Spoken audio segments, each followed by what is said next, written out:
Joining me now to talk about the break in this case going back almost 36 years. My former KHOU 11 colleague, recently retired Shern-Min Chow. You covered this story. Thanks for being here. Yep. And Eric Hanson, former crime beat reporter for the Houston Chronicle. Eric, I want to start with you. Your immediate thoughts when you heard that there had been arrest in this case.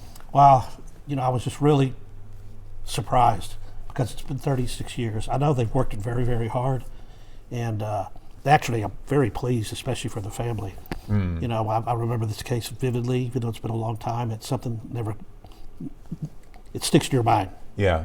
And so when we've all covered major stories, when this story broke, describe sort of like the mood in terms of the city. Was there fear? Was there worry? It's like, don't go to Lover's Lane ever again. What was the feeling? Well, Len, at that time, there were a lot of murders in Houston. I mean, people, yeah, I say so. Regarding the Lover's Lane thing, it was a rather secluded area at the time. Now it's the Energy Corridor. Right. I remember going out there and thinking it was kind of out in the middle of nowhere. It's in the middle of the city now. But nevertheless, yeah, there's fear. There were over 400 murders at that time. So definitely something that, and this was a big, big deal because of the viciousness, just pure terror of the crime. It was horrible. Yeah, and can you shed light on what are we talking about here? What exactly happened? I know we've covered some of it today. Cheryl and Andy had been out together. Cheryl never came home, so the family called police. A missing persons report was issued. The next day, a security guard noticed a car parked on a cul-de-sac near this area, and then he saw it several hours later, became suspicious, so he called police. Patrol came out, ran the plate, and saw that it was attached to a missing persons. Did you not go to the scene that day?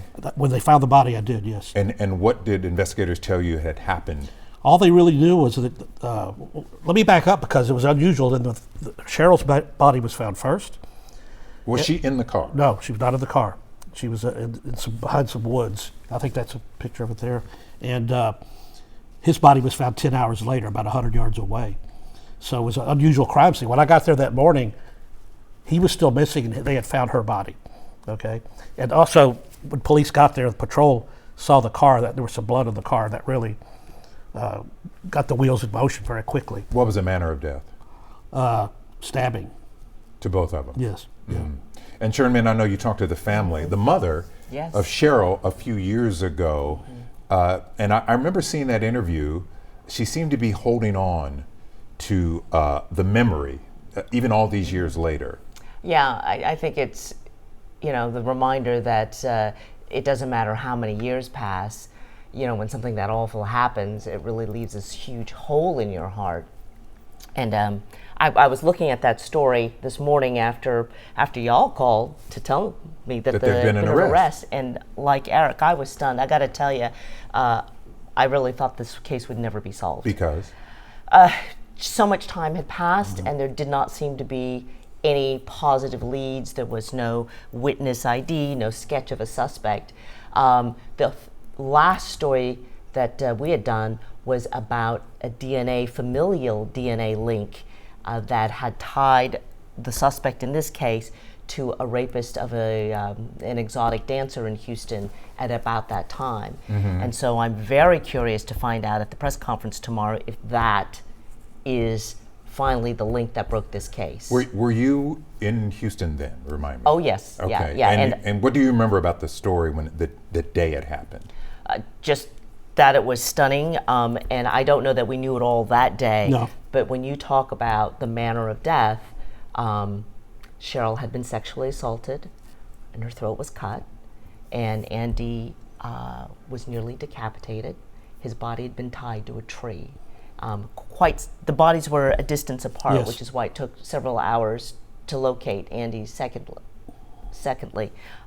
So it was a particularly brutal attack. And the other odd thing was a $20 bill had been left next to, I think it was Cheryl's body? I don't recall that. But that was a very curious. Very odd. Yeah, and Andy's golf clubs had been taken out of his car. Right, I remember that. Yep, and the balls and the clubs had been left in a linear fashion, almost as if it was leading pointing people towards the direction of the body. So a lot of odd things about the case. And Cheryl's mom, you know, I will never forget, but during the interview we did with her, because the authorities had to hold her back, as you know, almost always happens at the a crime scene, Right, yeah. and in a murder crime scene. And she had said, you know, Shern-Min, I know if they had let me go to Cheryl that day, I would have breathed life into her. Spoken like a mother. A mother, a grieving yeah, of mother. course.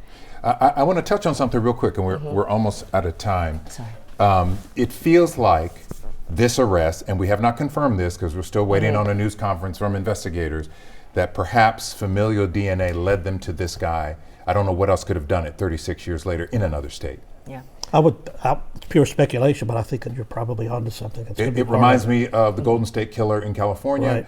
Decades went by, and it was a familial match that connected the dots. So that's what we're still waiting To to find find out. out. Yeah. Yeah. Well, and what we know is that the suspect at the scene, that DNA linked to a rapist at about the same time. So I think that, Also in Houston. correct, not far away, either by geography or by time. So we will see. Yeah, We we'll will see. see. Hopefully we'll find out tomorrow. Eric Hanson, thank you for coming in Thank and you. sharing a story you covered all those decades Yes. ago, and Shern-Min likewise. Both of you coming out of retirement to talk about this As case. it were. Thank you guys. You're welcome. Absolutely.